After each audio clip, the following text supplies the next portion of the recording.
আমাদের সাধারণ মানুষ যারা কিনছে তারা কিন্তু সাধারণ দোকান থেকেই কিনছে, বিভিন্ন যে মার্কেট রয়েছে, মার্কেটে যে দোকানগুলো রয়েছে সেখান থেকেই কিনছে।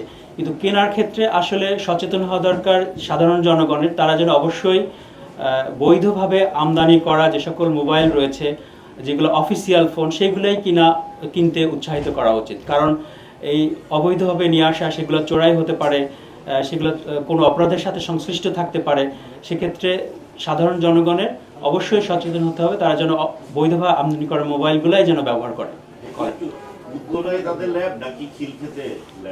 না, আমরা যেটা পেয়েছি সংযোজন করার যে জায়গাটা, মূলত দুই জায়গাতেই তারা ভালোভাবে মানে সংযুক্ত করার কিছুটা ব্যবস্থা আছে। তবে খিলক্ষেতে যেখানে আমরা অভিযান করেছি সেখানে একটু বড় ধরনের, বড়সড় পরিসরে এবং বেশি পরিমাণে আমরা উদ্ধার করেছি নিকুঞ্জ এলাকায়। তো সেখানে একটা বড় ধরনের আমরা যন্ত্রপাতি বা ল্যাবের অবস্থান পেয়েছি। খিলক্ষেতের বিষয়টা যেহেতু আসলো, ক্ষুদ্র যন্ত্রাংশ উদ্ধার করা হয়েছে।